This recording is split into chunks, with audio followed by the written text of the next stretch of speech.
He was who he was and needed the women that he was with to represent him in a certain way. But would he have been different if I could have said, don't do that, I don't like it? There's something Sally Field never wanted the world to know.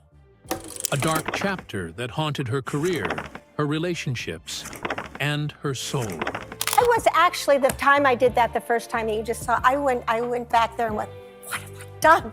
What came over me? Who am I? She fought Hollywood's ridicule, broke free from the roles that trapped her, and redefined what it meant to be a star. Then, when no one expected it, she stepped away from it all. Why? This is the complete answer. Sally Margaret Field's story started in Pasadena, California. Her mother was a contract actress at Paramount Studios, and her father had served as an Army officer before working as a salesman. When Sally was just 4 years old, her parents divorced in 1950, changing her life dramatically. Her mother later remarried, and her new stepfather worked as a stuntman and actor. Sally grew up around Hollywood but didn't have a glamorous life. The family struggled financially because actors didn't get paid when their work was shown again on TV. Her stepfather, Jock Mahoney, brought darkness to Sally's childhood. He was a stuntman and actor who later became known for playing Tarzan.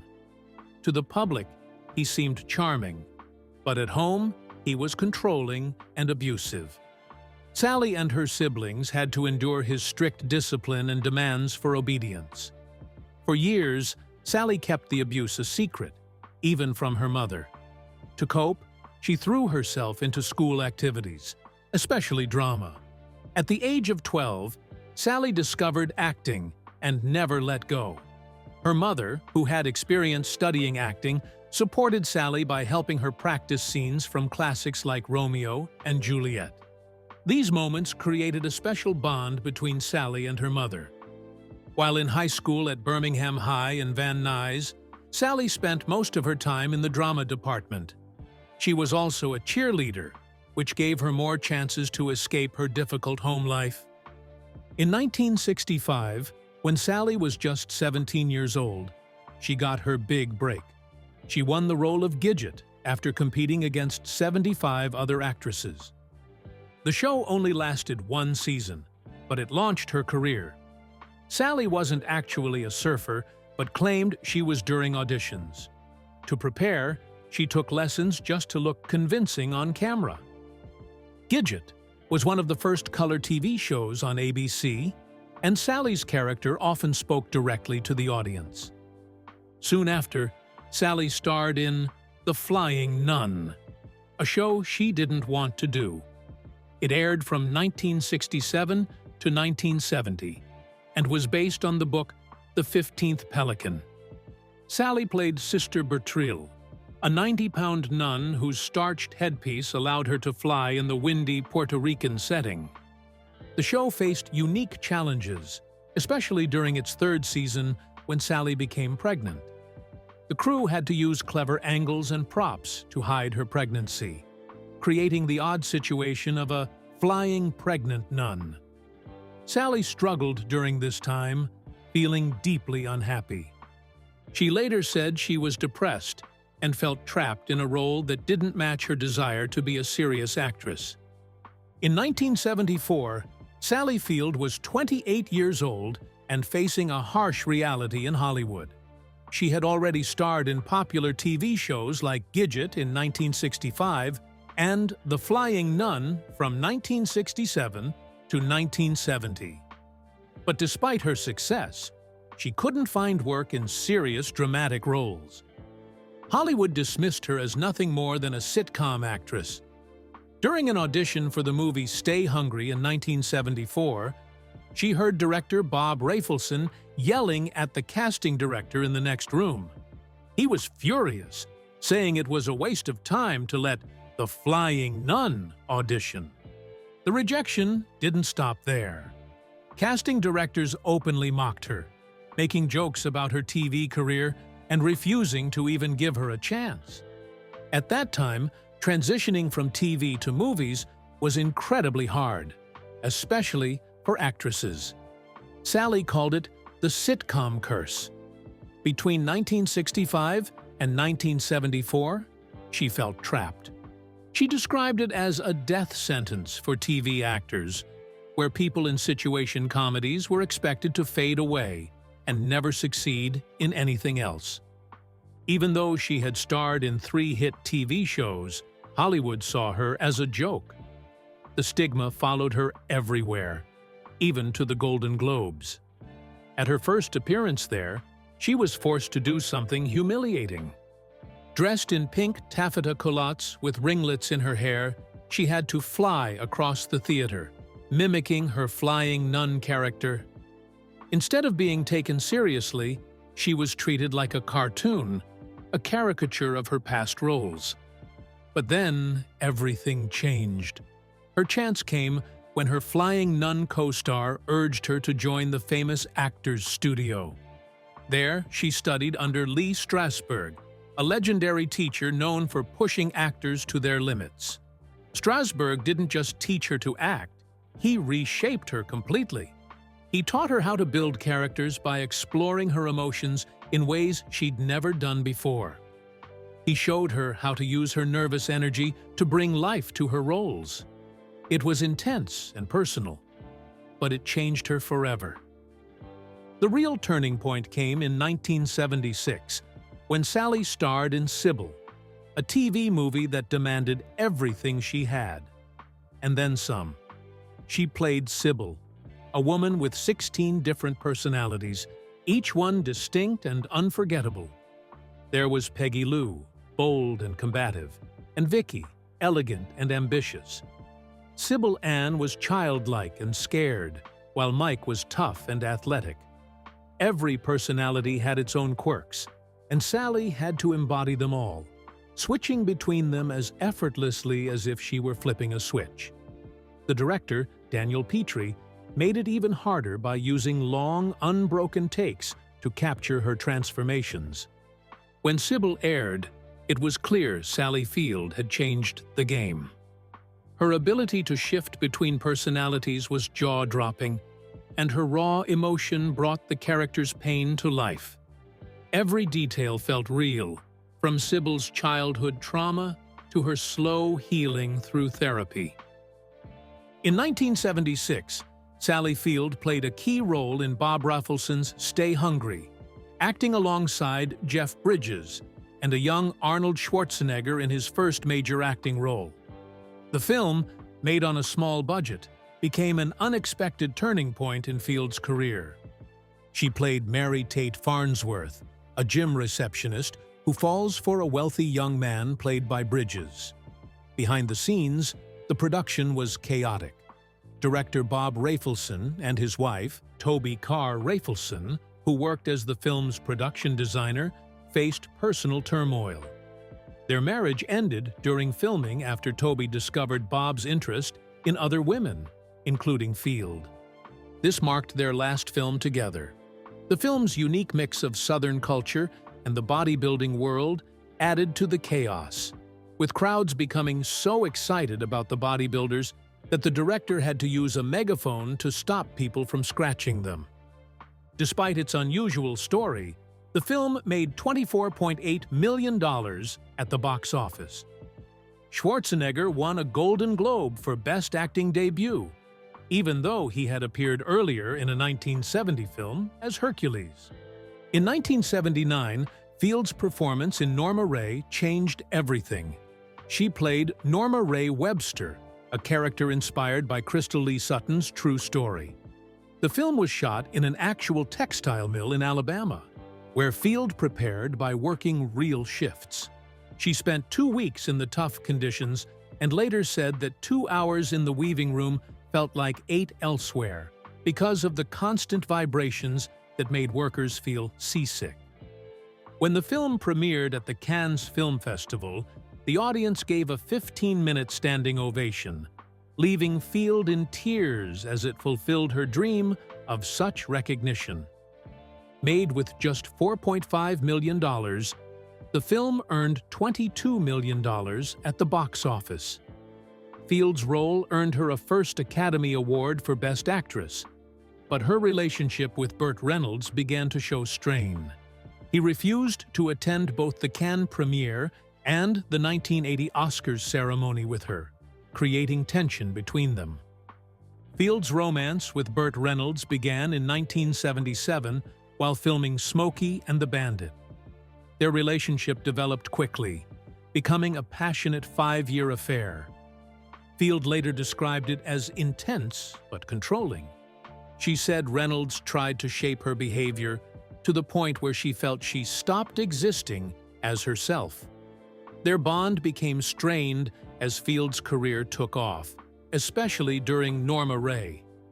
Reynolds dismissed the character, calling her a whore, and showed frustration as Field's independence grew.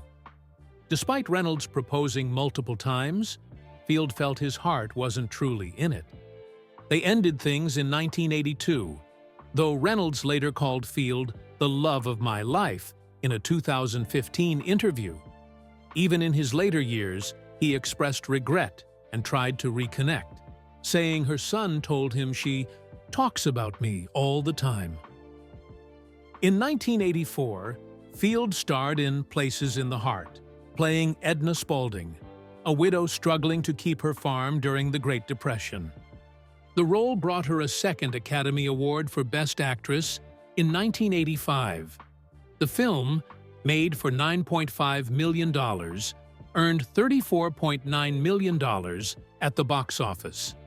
Its ending was a unique fantasy scene, symbolizing equality and forgiveness, an idea conceived by director Robert Benton before finishing the script.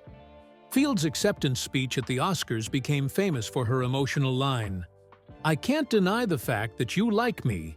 Right now, you like me." Though it's often misquoted as, "You like me. You really like me." The film was nominated for 7 Oscars, including Best Picture, and won 2, Best Actress for Field and Best Original Screenplay. It was later celebrated by the American Film Institute in their 100 Years, 100 Cheers list. This second Oscar solidified Field's status as a serious actress, transforming her from a sitcom star to one of Hollywood's most respected performers. Sally Field married Stephen Craig when she was just 21 years old. They had been dating for 2 years before tying the knot on September 16, 1968, in a small ceremony in Las Vegas. Afterward, they went to Jamaica for their honeymoon. Field later admitted that she married him for the wrong reasons, mostly because she was afraid of losing him. Stephen was her high school sweetheart and someone she leaned on during her difficult teenage years. He was the only person her age she felt she could truly trust. A close friend described him as her emotional anchor during that time. Their relationship was unique because they came from very different worlds. While Sally was becoming famous in Hollywood with roles like The Flying Nun, Stephen lived a much quieter life. He was born in Fargo, North Dakota, in 1945, and his childhood was tough. His father abandoned him when he was just a baby. Stephen wanted to be a writer and would often read his unfinished stories to their children. He didn't like Hollywood much, but he still went with Sally to premieres and events, trying to support her even as their lives drifted apart. Their first son, Peter, was born on November 10, 1969, while Sally was filming the last season of The Flying Nun. It was a hard time for her as she tried to balance her career and being a new mother. 3 years later, on May 25, 1972, their second son, Eli, was born. The boys grew up in a very unusual way. They spent time in 2 very different places, on glamorous Hollywood sets with their mom and in a commune with their dad. Peter later talked about how strange it was, calling it crazy class dynamics. He remembered running around the commune covered in mud and then being picked up in fancy cars sent by his mom. Both sons grew up to be very successful. Peter became a screenwriter, working on movies like The Batman and Top Gun, Maverick, while Eli became a director, known for the film Tucker and Dale vs. Evil. Sally had a deeply traumatic experience when she was 17 years old. In 1964, long before abortion was legal, she found herself pregnant and without any support. A family doctor secretly arranged for her to have an illegal abortion in Tijuana, Mexico. He drove her there with his wife and Sally's mother. The procedure was terrifying. She was given only a little anesthesia, which barely numbed the pain, and the conditions were horrible. During the procedure, a technician molested her. She was groggy from the anesthesia, but fought to push him away. Afterward, she was rushed out of the clinic as if they were escaping a fire. Sally kept this experience a secret for decades, but in 2018, she finally wrote about it in her memoir, In Pieces. She spoke about it again in 2024, sharing how the shame from her 1950s upbringing had stayed with her for so long. Sally and Stephen's marriage ended slowly. They separated in 1973 and finalized their divorce in December 1975. During this time, Sally's career was taking off. Her role in Sybil made her a major star, and she was studying acting with Lee Strasberg, who helped her move away from her earlier image as the girl next door. Even though they divorced, Stephen stayed very involved in their sons' lives. He took action when Peter dropped out of high school, getting him a construction job in Oregon and making sure he got up early every day. This tough love played a big role in Peter's future success. Although Sally and Stephen were no longer together, they managed to co-parent well, showing their commitment to their children even after their romantic relationship ended. Sally Field has become a strong voice for social change, especially in women's reproductive rights. She openly supports political leaders like Kamala Harris and Tim Walz, who work to restore federal protections for abortion access. Besides fighting for reproductive rights, Sally has also been a longtime advocate for LGBT rights and public health. In 2005, after finding out she had osteoporosis, she started a campaign called Rally with Sally for Bone Health. She partnered with big pharmaceutical companies to encourage early testing for osteoporosis through bone density scans. Sally's work in acting and activism has brought her many honors. In 2014, President Barack Obama gave her the National Medal of Arts. He praised her acting for its dignity, empathy, and bravery, and recognized her commitment to social activism. In 2015, she got a star on the Hollywood Walk of Fame, placed right in front of the Hollywood Wax Museum. Then, in 2019, she was awarded the Kennedy Center Honor, a prestigious recognition for shaping American culture. At the ceremony, Tom Hanks honored her by jokingly recreating his famous Forrest Gump line, saying, "Hi, Mama." In 2023, she received the Screen Actors Guild Life Achievement Award. During her emotional speech, Sally talked about her 60-year career, starting with her first SAG card in 1964. She reflected on all the roles she played, whether fully clothed, partially clothed, or completely naked. Over the years, she has also been inducted into the American Academy of Arts and Sciences and received the Golden Plate Award from the American Academy of Achievement. These honors show her incredible impact as both an artist and an advocate. Sally Field, at 77 years old, remains active both in her career and personal life. Despite her age, she's showing no signs of slowing down and continues to engage in various projects and causes. In her professional life, Field is set to star in an upcoming Netflix adaptation called Remarkably Bright Creatures, based on Shelby Van Pelt's novel.